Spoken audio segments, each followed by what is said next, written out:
Hi and welcome to the Priestess and the Wizard. Hi, Nuala. Hi, Matt. So today we thought we would follow on from our little conversation last week about soul and about how our soul has come here with a purpose, and that is why we're here. And my question to you, Matt, is do you believe that we should spend our life discovering that or rediscovering that purpose, or should we just flow and let it show us the way? That is a potentially really complex question. I know. Just chill. Simplify. Just chill. Simplify. Okay. I would ask that question without the should. Okay, go. Ask the question. Should we follow our soul's path? Well, it's not necessarily about following the soul's path. We are going to, from my perspective, we're constantly going to be zapped back in. Right. So when we start veering off course, there will be this, like all this stuff that will happen to us that reminds us of where we need to go. Yeah. And that might be, actually part of the plan and all the things in between. But my question to you is, should we focus our life on rediscovering that purpose, or should we just float and go down the river? I think that they're both one and the same for me, because if you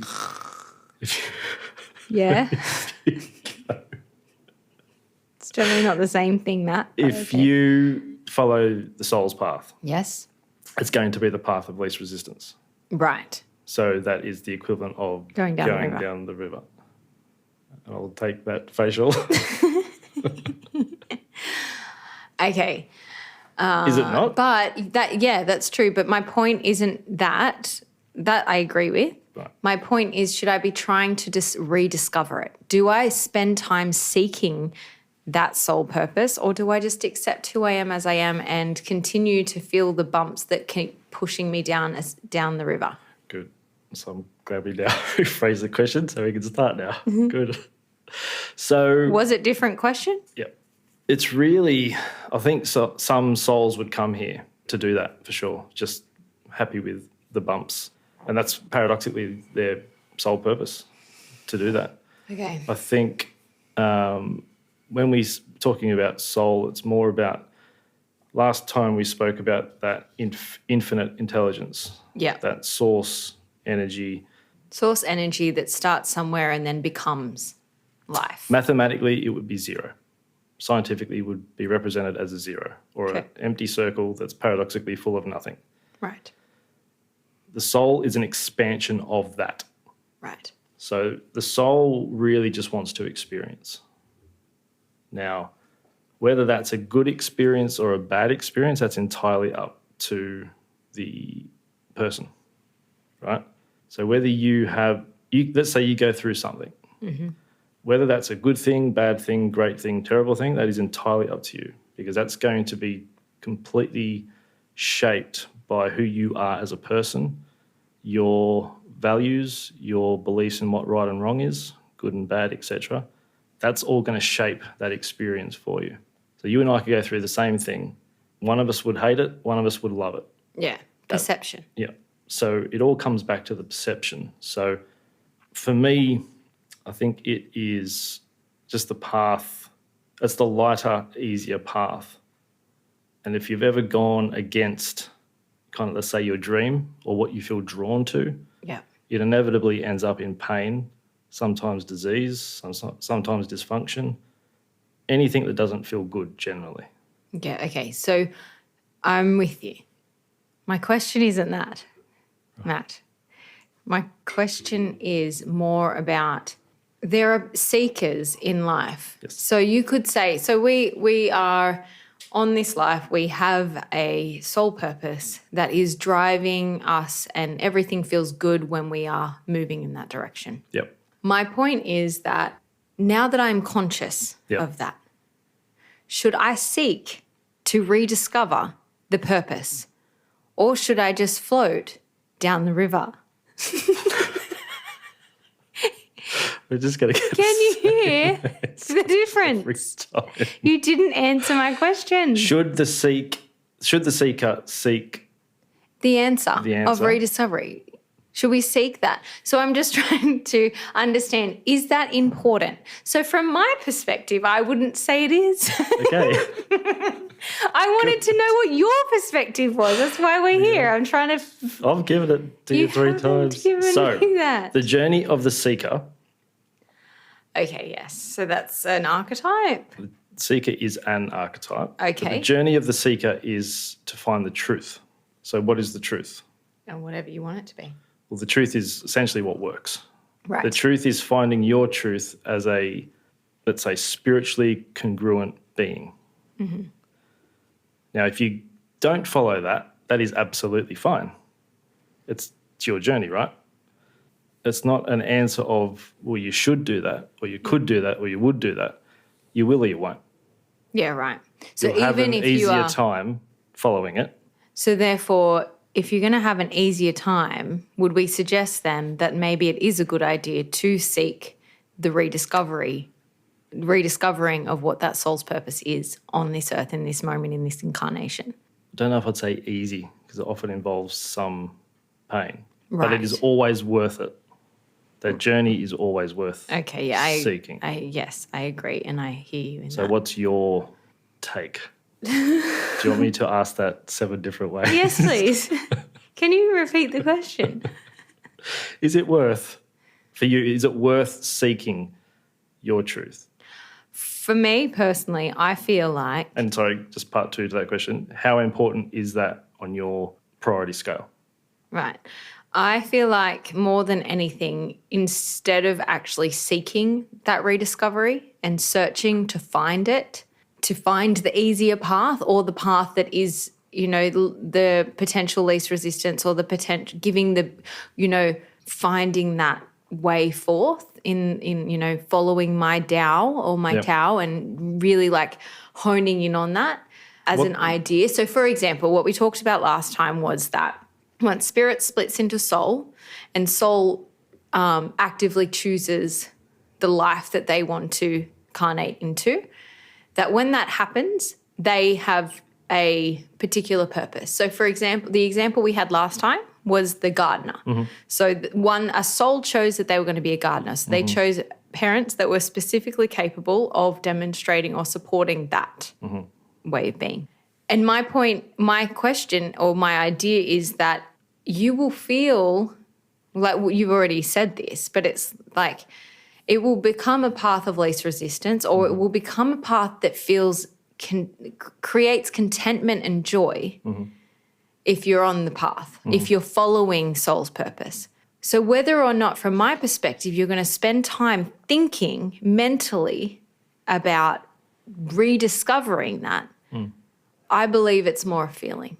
And I believe that you should feel into that rather than think about it. And thinking about it is what I was getting to, essentially. If you are trying to seek and rediscover, you are essentially putting so much time and effort into the thinking to logically understand what it is that this rediscovery is going to be, and therefore what trajectory of this path. So that you're trying to rediscover, I needed to be a gardener. So I'll do everything to ensure that that is that. Yep. And then you're thinking your way into something. And then I guess from my perspective, I've probably felt that in some ways, this is my way. I understand my purpose. And then I will go down that path and I'm like, fuck, this isn't working out. Or like, we talked about recently, Matt and I have both been in business for quite some time, and like a decade each. And, when I look at other people that have been in business for minutes, they are doing much better in some aspects, not obviously in the ways that we see as important and, different things for different people. Yeah. But in terms of this world, systemically, economics of creating a business, I would probably say that there's aspects to the way that I do my business that aren't as skilled as others. And I haven't really put energy there, and that's definitely something that's adjusting and changing as I move forward now. But it is for me, it's quite an interesting thing, because I feel like I was seeking and searching for the right way to go, and I was trying to be navigated by the bumps that kept pushing me back onto the path. But what I found was that when I let go and I just accepted that the path was there and that I was on it, I accepted and deeply trusted that I was on the path and that everything that fell into my lap and that everything that was aligning for me and everything that woke in the way that it has and does is right. Instead of trying to seek, I'm meant to be the gardener. Okay, now I understand my divine purpose in this life and now I can just go forth with that logical understanding. Yeah. So my thinking is more that we don't really need that logical understanding. We can just go. So now I understand what you're asking. Oh, wow. Finally. Jesus. That's a very direct question. So we can get fixated on what we either feel we should be or what we think we should be. Understanding that rediscovering of so the soul that can purpose. be two completely different things, because we all have things that we feel that we should be, from parental, from religious cultures. What do we have? What were the societal. 4 things, the 4 traumas? Mum, dad, religion, religious ideologies, society, conditioning. So that brings into Carl Jung's 4 concepts of consciousness. Okay. Right. So if you picture a cross, okay, on one side of the line you've got intuition, sensation. So they're complementary opposites of each other. Mm-hmm. They're the yin and yang of each other. Then you've got thinking and feeling. So they're the complementary opposites of each other. To the degree you overthink, you lose the capacity to feel. When you think about something so much, it becomes intellectualized and it doesn't become experienced. Right. So that's where a lot of people get lost. Totally. And can I just take that for a moment? Recently or last year, I was doing a course with a lady named Alex, Alex by Portal or Portal by Alex, Portal by Alex. And she talks a lot about the brain. The brain is her kind of go-to for everything. And one of the things that she would really talk about is in that moment of being triggered. Yep. You can no longer think. You can only feel. Well, that's where emotions run the body. Right. Yeah. So it's like that is one of your most important tools to understand your patterns. Yeah. So if you can catch that moment of like, I'm offline. Well, it'll usually come in the form of pain on some level. Right. But it's about catching that and saying, okay, this is what's happened. That's just making the unconscious conscious. Right. And the more we don't allow that to happen, we call it fate, we call it bad luck, poor me, etc., etc.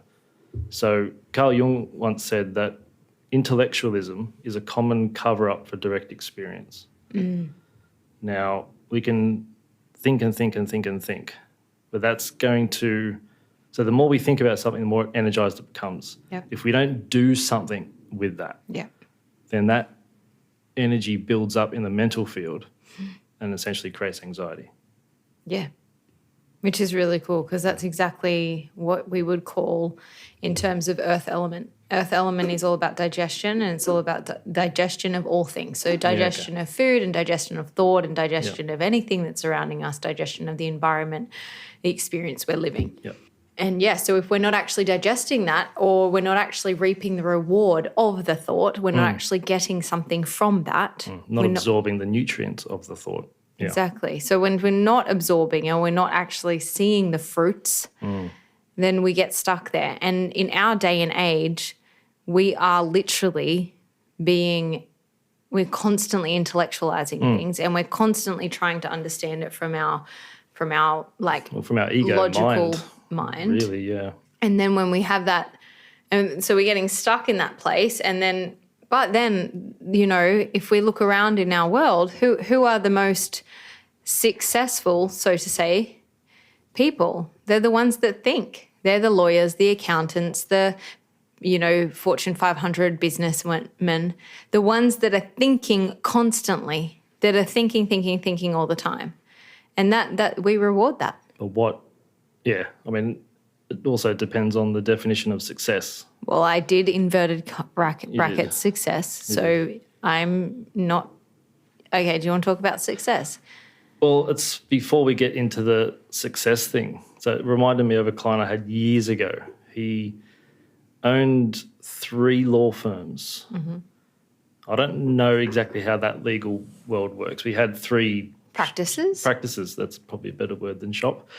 We'll go with practices. So 3 practices, however many people working for him. He didn't need to work. He was a Wealthy person. I never saw his bank account, but he was doing all right. He Yep. was doing all right.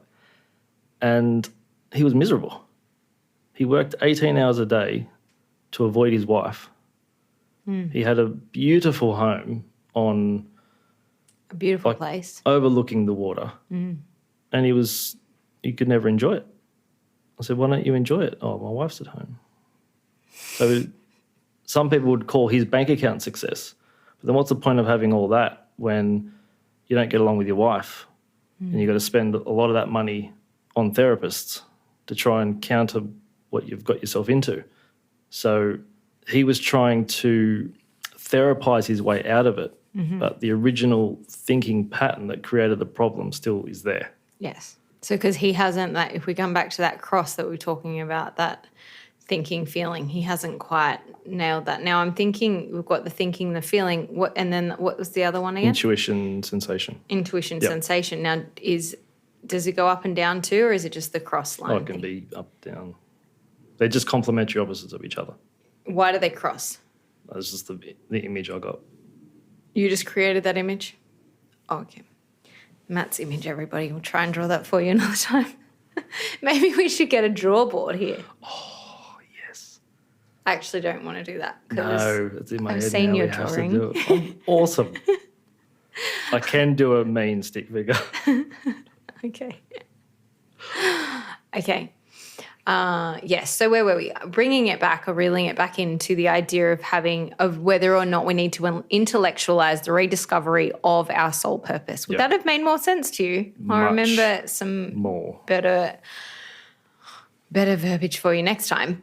So from your perspective, you would agree with me that it's probably best not to intellectualize the rediscovery of your soul purpose. I think as you said before, it's healthy up to a point because you first have to become aware of it. When you're aware of it, then you can act on it. Right. So we want all of you listeners to understand now that I'm just making them aware. So now they're aware. You're aware. They're thinking. Okay. Good. So they're thinking that there is actually a soul purpose going on here. That your life, even though however it looks and feels right now, there is something underlyingly divine and perfect just for you in this, you're here on purpose. This life was yours for the taking and for the making. I think we all decided to be here. We all took on a body. We all incarnated at this specific space-time. We all decided to be here for this. That's like we're going to a party. Sounds like fun. It can be a party. It's right. That comes back to you get to choose whether it's Your perspective. yeah. So people don't realise that heaven and hell have the same address Oh, right. What is it? between your left ear and your right ear. So I just jumped right into that. yeah. You've played that game before. But that's we get Right. caught into the trap of thinking too much. Yes. And a lot of that as well, I think, is because if we want to do something, right, we get the idea, then we get the thought, then we try to energize that thought, and then we're worried about what other people think about that. So that dampens said purpose. Right. And these days with social media and all that kind of stuff, back in my day, we, Late 1800s. 1800s, thank you. We might just try to impress a friend or two or a brother, sister, parent, and that would be it. Yeah. Right. Today we have to impress 17 million people at a time. 17 million.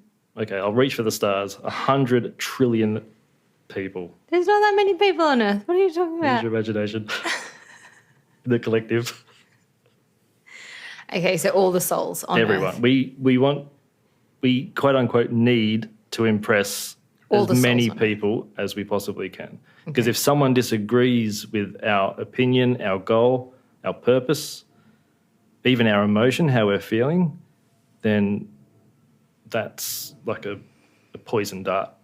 Right, and it doesn't matter who it is. Like before it mattered if it was your mum and your dad, or at least under 7 it matters if it's your mum or your dad or your caretaker. Now it's more about everyone else. Now we care about what someone on the other side of the planet thinks about our video or our whatever's out there.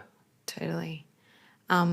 Just a side note, I'm not going to care what people Yeah, are. We're good. I think by now you've realised. Yes. Yeah. It's unfortunate, but fortunate. Yes. Intellectualizing something that should be felt and experienced and embodied is probably What's better than embodying your own dream, right? Oh, nothing. And you said last week you were talking about close your eyes. People say they want to fly, close your eyes, and there you go, you just flew. And so last night I was close your eyes, and I was thinking about it, and I was like, I'm just going to fly around. And then I was just having a bit of a thinking process, and I was thinking, I'm like, wow, this is pretty funny how that is, like when you actually do that. Close your eyes and create whatever you want. And well, have you know what remote viewing is? So that's travelling by the astral plane. Mm-hmm. You can fly there. Yeah. And you're there at the thought of now. How cool. How often do you do that, Matt? I haven't done it for a while. I'm due. Oh, right. Yeah. Do you have to set yourself up in a special way?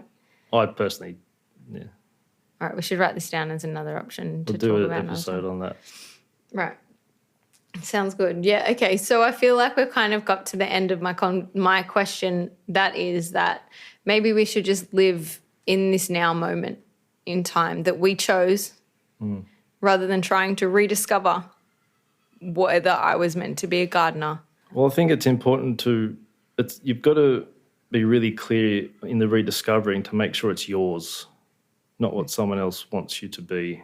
Yeah, right. So we take off the layers of mum and dad and society and what was the other one? Religion. And we kind of take those layers off.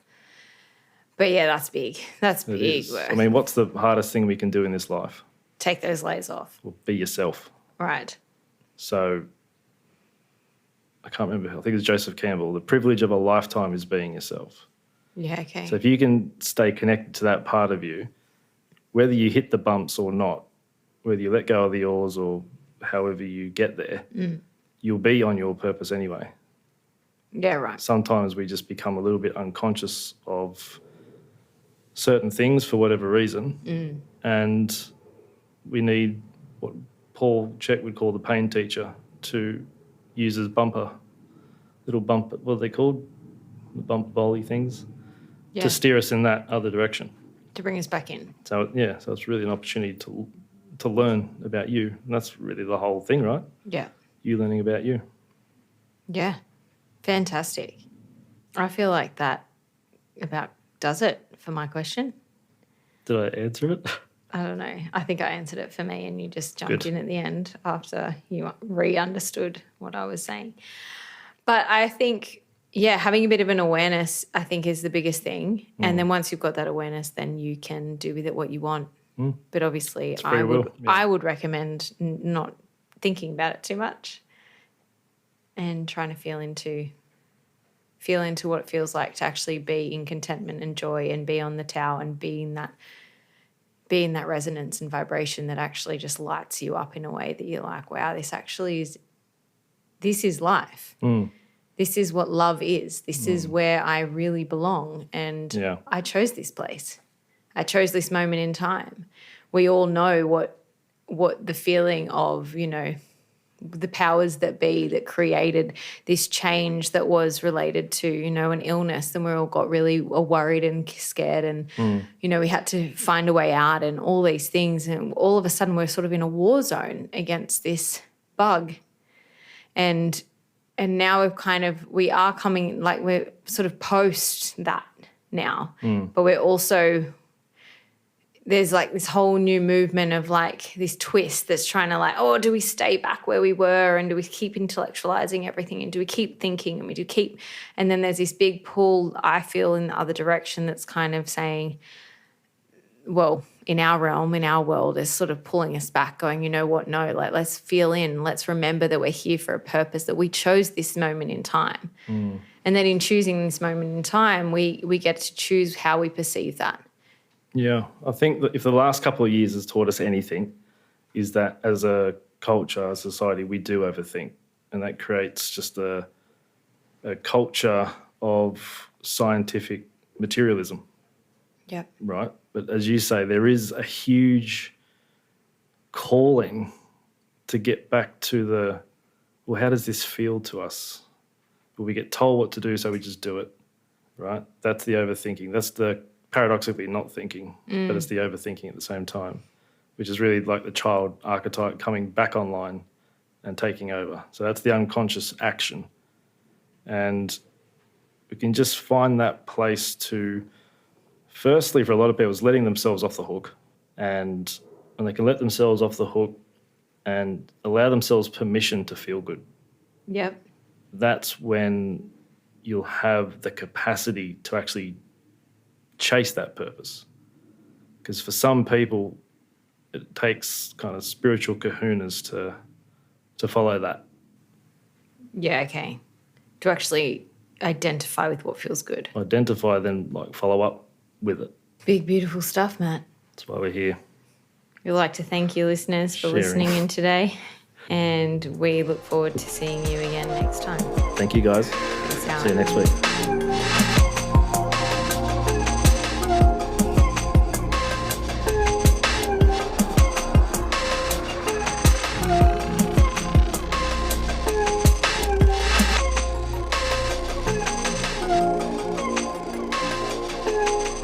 You've been listening to The Wizard and the Priestess.